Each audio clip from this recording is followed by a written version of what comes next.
بسم الله الرحمن الرحيم. متابعينا الأعزاء، السلام عليكم ورحمة الله وبركاته. مع اقتراب الانتخابات الرئاسية والبرلمانية التركية المقرر تنظيمها في يونيو حزيران 2023، يزداد المشهد السياسي الداخلي سخونة رغم عدم إعلان بدء الحملات الانتخابية رسميا. نتابع في هذا الفيديو الانتخابات التركية الأصعب خلال 100 عام، رهانات أردوغان مقابل رهانات المعارضة. لمعرفة التفاصيل كونوا معنا حتى النهاية. ومع التراجع في شعبية حزب العدالة والتنمية الحاكم ومحاولة بعض أحزاب المعارضة التوافق على مرشح توافقي لمنافسة الرئيس أردوغان وتشظي الحالة الحزبية في البلاد ومشاركة أحزاب جديدة في الانتخابات، نكون أمام استحقاق مختلف تماما عن سابقيه. ولأن المرشحين للانتخابات الرئاسية وهي الأهم من البرلمانية بطبيعة الحال ما زالوا غير معلنين باستثناء الرئيس أردوغان، ولأن طاولة الستة وهي الإطار التنسيقي لستة أحزاب معارضة تركية تريد العودة للنظام البرلماني لم تتحول بعد إلى تحالف انتخابي كامل. وفي ظل الأجواء التي يتوقع أن تجري في ظلها الانتخابات، ولأن أي متغير مهم حتى تلك اللحظة يمكن أن يؤثر بشكل مباشر في نتائجها، يمكن القول إن المعركة الرئيسية هي معركة رهانات بين الجانبين، رهانات المعارضة. تعتمد نتيجة الانتخابات المقبلة إلى حد بعيد على الظروف التي ستشهدها البلاد وقت إجراء الانتخابات، وخصوصا ما يتعلق بمجموعتين كبيرتين من المتغيرات. الأولى المتغيرات التي تشكل حالة استقطاب ومنافسة بين الحكومة والمعارضة، مثل ملف المقيمين الأجانب وخصوصا السوريين والمؤشرات الاقتصادية، ولا سيما تلك التي تمس جيب المواطن وحياته اليومية. وأما المجموعة الثانية فترتبط بالخريطة السياسية والانتخابية في ذلك الوقت لجهة عدد المرشحين الرئاسيين واحتمال وجود مرشح توافقي للمعارضة من عدمه، فضلا عن التحالفات الانتخابية بين الأحزاب. وعلى هاتين المجموعتين الكبيرتين من المتغيرات المهمة تقوم رهانات الرئيس أردوغان وحزبه العدالة والتنمية وتحالف الجمهور مقابل رهانات المعارضة، وبشكل أخص طاولة الستة التنسيقية بين ستة أحزاب معارضة، وبشكل أكثر تحديا حزب الشعب الجمهوري أكبر أحزاب المعارضة والأبرز في طاولة الستة. نتابع معكم ما كتبه سعيد الحاج حول هذا الموضوع. ومما لا شك فيه أن رهان المعارضة الأكبر هو تراجع مؤشرات الاقتصاد، ولا سيما نسب البطالة والتضخم والأسعار، بحيث يدعم ذلك سرديتها بأن الحكومة غير قادرة على حل مشاكل المواطن الاقتصادية، وأنها هي المسؤولة عن التدهور الحادث، حيث تحكم البلاد منذ 20 سنة في رهانها هذا. تدرك المعارضة أن الاقتصاد هو المعيار الأول الذي يصوت على أساسه الناخب التركي كما في دول أخرى، ويتوقع أن يكون دوره أبرز في الانتخابات المقبلة، ومن ثم يتيح لها ذلك أن تقدم نفسها كبديل قادر على مواجهة المعضلة الاقتصادية. كما أن المعارضة تراهن على تفاقم التململ الشعبي من ملف الأجانب المقيمين على الأراضي التركية ولا سيما السوريين منهم. ولئن تبنت بعض الشخصيات العنصرية خطاب الكراهية تجاه هؤلاء وصورتهم بعض الشخصيات والأحزاب السياسية على أنهم السبب الرئيس لمشاكل تركيا، فإن المعارضة في عمومها لم تمايز نفسها عن هذا الخطاب ولم تتبنه تماما، تاركة لنفسها مساحة من الاستفادة من هذا التململ، محملة الحكومة والعدالة والتنمية المسؤولية عن ذلك. أحد رهانات المعارضة الرئيسية هو عدم حسم نتيجة الانتخابات الرئاسية من الجولة الأولى والاحتياج لجولة إعادة، بحيث تتجمع كل أصوات المعارضة ضد الرئيس التركي لتضمن هزيمته. ولذلك تحديدا أيضا ما زالت أجواء طاولة الستة غامضة بخصوص المرشح التوافقي رغم تأكيدها إقرار الفكرة من دون التطرق إلى الاسم، ولذلك أيضا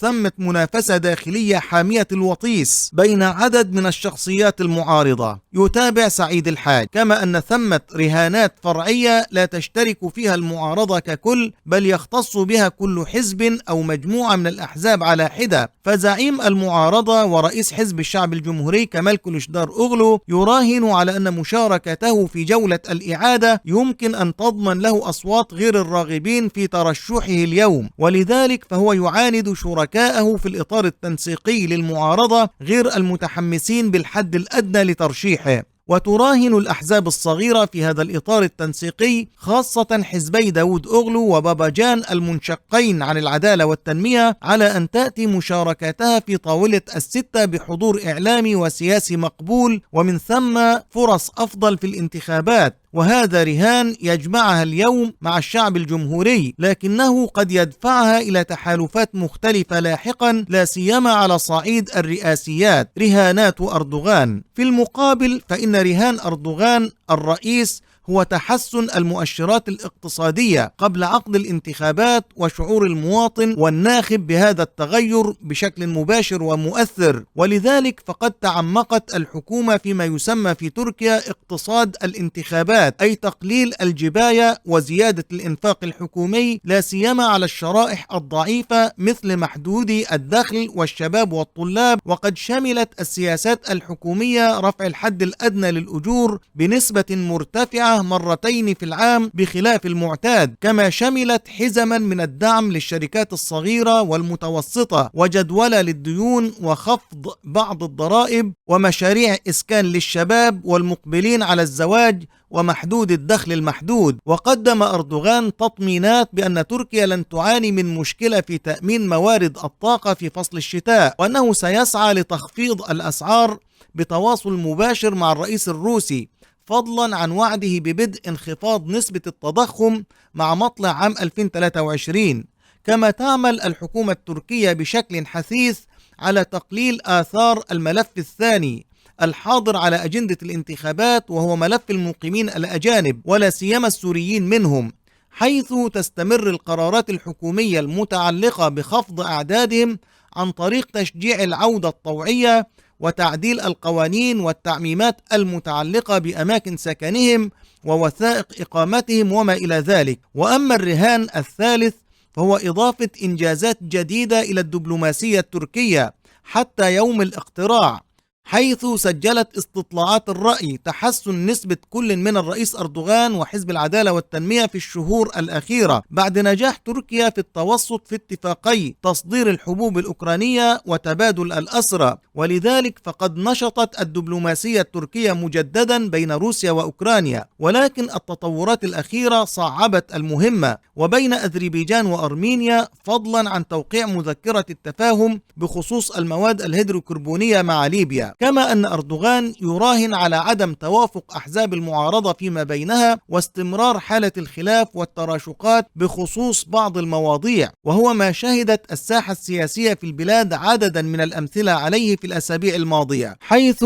تشكل هذه الحالة ضربة مباشرة للسردية الرئيسية لهذه الأحزاب بأنها أتت لتنهي حالة الاستقطاب نحو الهدوء والتفرد لمصلحة العقل الجمعي. وكان تحالف الجمهور الحاكم قد خطأ الخطوة الأولى في تشتيت التحالف المعارض من خلال تعديل قانون الانتخابات الذي قلت كثيرا معه أهمية التحالفات في الانتخابات البرلمانية والحاجة إليها. وأما الرهان الأخير في هذا الصدد فهو تقديم المعارضة مرشحا توافقيا خاطئا أو من السهل إضعافه، إذ إن من شأن ذلك أن يسهل مهمة أردوغان في الفوز بالانتخابات. ولعل ذلك من ضمن أسباب إعلان أردوغان دعمه لفكرة ترشيح كلشدار أوغلو من جهة، وإصراره على المعارضة أن تعلن اسم مرشحها التوافقي في أقرب فرصة من جهة ثانية. الخلاصة كما يقول سعيد الحاج: تبدو رهانات الطرفين قبل زهاء 8 أشهر من الانتخابات مزيجا من انتظار تطورات خارجية قد يكون لها تأثيرات داخلية، ومتابعة مؤشرات الاقتصاد، فضلا عن العمل على خريطة التحالفات، وأبعد عن مجرد التنافس في البرامج والخطاب والحملات الانتخابية. ويبدو أن حالة التواجه بين هذه الرهانات وتلك سيكون لها أثرا مباشرا في الانتخابات المقبلة. أما قدرة أي من الطرفين على الاستفادة من هذه الرهانات لصالحه ومن ثم ترجيح كفته في الاستحقاق الانتخابي القادم فيحتاج إلى فيديوهات وإلى حديث آخر. في الختام متابعينا الأعزاء، نسأل الله عز وجل أن يحفظ تركيا ورئيسها وأن يوفقهم دائما لما فيه صالح الإسلام والمسلمين. كما أرجو أن تتركوا آراءكم وتعليقاتكم أسفل هذا الفيديو، وإن كانت مادته قد أعجبتكم لا تنسوا الإعجاب بالفيديو والاشتراك بالقناة وتفعيل الجرس ليصلكم كل جديد. دمتم بخير، والسلام عليكم ورحمة الله وبركاته.